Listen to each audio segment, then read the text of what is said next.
नमस्कार विद्यार्थी मित्रांनो, इयत्ता दुसरी विषय बुद्धिमत्ता चाचणी घटक 9 कूट प्रश्न उपघटक 3 दिनदर्शिका व्यवसाय 3 प्रश्न नंबर 1 सप्टेंबर महिन्यात खालीलपैकी कोणत्या तारखेचा वार 5 वेळा येईल। विद्यार्थी मित्रांनो, सप्टेंबर महिन्यामध्ये असतात 30 दिवस। आता एक नियम आपल्याला माहिती असायला हवा, ज्या महिन्यामध्ये 31 दिवस असतात त्या महिन्यामध्ये 1 तारीख 2 तारीख आणि 3 तारखेचे वार 5 वेळा येतात। ज्या महिन्यामध्ये 30 दिवस असतात त्या महिन्यामध्ये 1 तारीख आणि 2 तारखेचे वार 5 वेळेला येतात। ज्या महिन्यामध्ये 29 तारीख असते, 29 तारीख कधी असते तर फेब्रुवारी महिन्यामध्ये 29 तारीख असते आणि ज्या वर्षी लीप वर्ष आहे त्या वर्षामध्ये अशा वेळेला फक्त 1 तारखेचा वार 5 वेळेला येतो। आणि मित्रांनो, ज्या महिन्यामध्ये 28 दिवस असतात म्हणजे फेब्रुवारी महिन्यामध्ये 28 दिवस असतात अशा महिन्यामध्ये सगळे वार हे 4 वेळेला येतात। म्हणजे प्रत्येक वार हा 4 वेळेला येतो। पण आता आपला विषय आहे सप्टेंबर महिना। सप्टेंबर महिन्यात असतात 30 दिवस, मग 30 दिवसाच्या महिन्यामध्ये 1 तारीख आणि 2 तारखेचे वार 5 वेळेला येतात। म्हणजे 1 आणि 2 म्हणजे ब आणि क हे आपलं उत्तर आहे। म्हणजे पहिल्या प्रश्नाचं उत्तर आहे पर्याय क्रमांक 4 फक्त ब व क। प्रश्न नंबर 2 मे 2011 रोजी सोमवार असेल तर 30 मे 2011 रोजी कोणता वार असेल। मित्रांनो, एक नियम आहे, कोणत्याही महिन्यामध्ये 1 तारखेला जो वार असेल तोच वार 29 तारखेला असतो। 2 तारखेला जो वार असेल तोच वार 30 तारखेला असतो आणि 3 तारखेला जो वार असेल तोच वार 31 तारखेला असतो। म्हणजे 2 तारखेला जर सोमवार असेल, महिना तोच आहे 1 मे 2011 रोजी सोमवार आहे, तर 30 मे 2 तारखेला जो वार आहे तोच वार 30 तारखेला असतो। म्हणजे 30 मे 2011 रोजी सुद्धा सोमवार असेल। म्हणजे दुसऱ्या प्रश्नाचं उत्तर आहे पर्याय क्रमांक 3 सोमवार। किंवा मित्रांनो, 1 मे 2011 रोजी सोमवार आहे तर आपण दर 7 दिवसानंतर तोच वार येतो। म्हणजे 2 मध्ये आपण 7 मिळवणार, नंतर पुन्हा 7 मिळवणार, पुन्हा 7 मिळवणार, या पद्धतीने सुद्धा आपण 30 मे 2011 पर्यंत जाऊ शकतो। आपलं उत्तर तेच येणार आहे सोमवार। दुसऱ्या प्रश्नाचं उत्तर पर्याय क्रमांक 3। प्रश्न नंबर 3 स्वातंत्र्य दिनी सोमवार येत असल्यास त्याच महिन्याच्या 24 तारखेला कोणता वार असेल। मित्रांनो, स्वातंत्र्य दिन म्हणजे 15 ऑगस्ट। आता या ठिकाणी आपण बघू शकतो 15 ऑगस्टला सोमवार आहे। आपल्याला विचारलंय त्याच महिन्यामध्ये 24 तारखेला। मग आता 15 मध्ये जर मित्रांनो आपण 7 मिळवले तर 5 आणि 7 12, हातचा आला 1, 1 आणि 1 2, म्हणजे 22 तारखेला येणार सोमवार।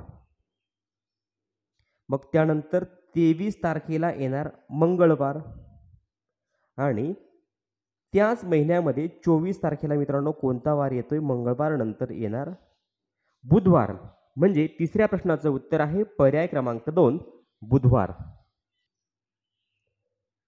प्रश्न नंबर 4 एका वर्षी नाताळ रविवारी येत असल्यास महाराष्ट्र दिन कोणत्या वारी येईल। विद्यार्थी मित्रांनो, एका वर्षामधील महाराष्ट्र दिन, महात्मा गांधी जयंती आणि नाताळ हे एकाच वारी येतात।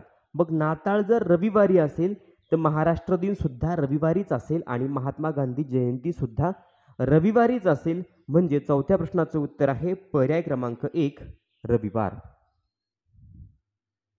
प्रश्न नंबर 5 मंगळवार नंतर 5व्या दिवशी कोणता वार येतो।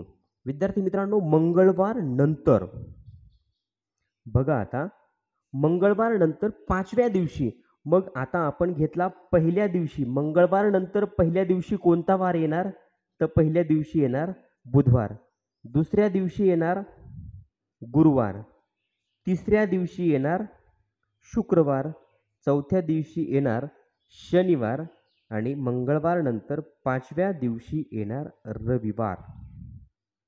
म्हणजे 5व्या प्रश्नाचं उत्तर आहे पर्याय क्रमांक 2 रविवार। प्रश्न नंबर 6, एका वर्षात किती दिवस असतात? विद्यार्थी मित्रांनो, एका वर्षामध्ये 365 दिवस असतात आणि लीप वर्ष असेल तर 366 दिवस असतात. म्हणजे 6व्या प्रश्नाचं उत्तर आहे पर्याय क्रमांक 3, 365. प्रश्न नंबर 7, खालीलपैकी कोणता 31 दिवसांचा महिना नाही? विद्यार्थी मित्रांनो, जानेवारी महिन्यामध्ये 31 दिवस असतात, मार्च महिन्यामध्ये 31 दिवस असतात, डिसेंबर महिन्यामध्ये सुद्धा 31 दिवस असतात, एप्रिल महिन्यात 30 दिवस असतात. म्हणजे एप्रिल हा महिना 31 दिवसांचा नाही. म्हणून 7व्या प्रश्नाचं उत्तर पर्याय क्रमांक 4, एप्रिल. प्रश्न नंबर 8, विठ्ठलरावांनी 3 मे पासून ते 11 मे पर्यंत दूध विकत घेतले नाही, तर त्यांनी एकूण किती दिवस दूध विकत घेतले नाही? विद्यार्थी मित्रांनो, विठ्ठलरावांनी 3 मे पासून म्हणजे 3 मेला दूध विकत घेतलं नाही आणि 11 मे पर्यंत म्हणजे 11 मेला सुद्धा दूध विकत घेतलेलं नाहीये. तर एकूण किती दिवस दूध विकत घेतलं? तर मित्रांनो, 3 तारखेला नाही घेतलं, त्यानंतर 4 तारीख, 5, 6, 7, 8, 9, 10 आणि 11. 3 तारखेपासून तर 11 तारखेपर्यंत दूध विकत घेतलेलं नाही. म्हणजे 1, 2, 3, 4, 5, 6, 7, 8 आणि 9 म्हणजे एकूण 9 दिवस. एकूण 9 दिवस दूध विकत घेतलेलं नाही. म्हणून 8व्या प्रश्नाचं उत्तर आहे पर्याय क्रमांक 3, 9 दिवस. प्रश्न नंबर 9, खालील प्रश्नात गटात न बसणारे पद ओळखा. मित्रांनो, गटात न बसणारं पद ओळखायचंय. आता एप्रिल महिना, जून महिना, सप्टेंबर महिना आणि फेब्रुवारी महिना. एप्रिल महिन्यात असतात 30 दिवस, जून महिन्यात 30 दिवस आणि सप्टेंबर महिन्यात सुद्धा 30 दिवस असतात. फेब्रुवारी महिन्यामध्ये 28 दिवस किंवा 29 दिवस असतात. म्हणजे गटात न बसणारं पद आहे फेब्रुवारी. म्हणून 9व्या प्रश्नाचं उत्तर आहे पर्याय क्रमांक 4, फेब्रुवारी. प्रश्न नंबर 10, खालीलपैकी कोणत्या तारखांना एकच वार असेल? पर्याय क्रमांक 1, 2, 3, 4 आणि 5. मित्रांनो, 2 तारखेला जर रविवार असेल तर 3 तारखेला सोमवार असेल, 4 तारखेला मंगळवार असेल आणि 5 तारखेला बुधवार. म्हणजे एकच वार 2, 3, 4 आणि 5 तारखांना एकच वार येणार नाही. आता आपण पर्याय क्रमांक 2 घेतलं तर 8, 15, 22 आणि 29. मित्रांनो, एक नियम आहे, दर 7 दिवसानंतर तोच वार येतो. म्हणजे आपण 8 मध्ये 7 मिळवले तर 15 होणार, 15 मध्ये 7 मिळवले 22 होणार, 22 मध्ये 7 मिळवले 29 होणार. म्हणजे 8 तारखेला जर सोमवार असेल तर 15ला सोमवार येणार, 22ला सोमवार येणार आणि 29ला सुद्धा सोमवार येणार. म्हणजे 8, 15, 22 आणि 29 या तारखांना एकच वार असेल. म्हणून 10व्या प्रश्नाचं उत्तर पर्याय क्रमांक 2. प्रश्न नंबर 11, खालीलपैकी चुकीची तारीख कोणती? मित्रांनो, 31 जानेवारी 2010. जानेवारी महिन्यामध्ये 31 तारीख असते. मग ही तारीख बरोबर आहे. पर्याय क्रमांक 2, 30 डिसेंबर 2011. मित्रांनो, डिसेंबर महिन्यामध्ये 30 तारीख असते. दुसरी तारीख सुद्धा बरोबर आहे. त्यानंतर आहे 30 सप्टेंबर 2010. सप्टेंबर महिन्यामध्ये मित्रांनो 30 तारीख असते. म्हणून पर्याय क्रमांक 3 सुद्धा बरोबर आहे. पर्याय क्रमांक 4 आहे 31 फेब्रुवारी 2011. मित्रांनो, फेब्रुवारी महिन्यामध्ये 31 तारीख कधीच नसते.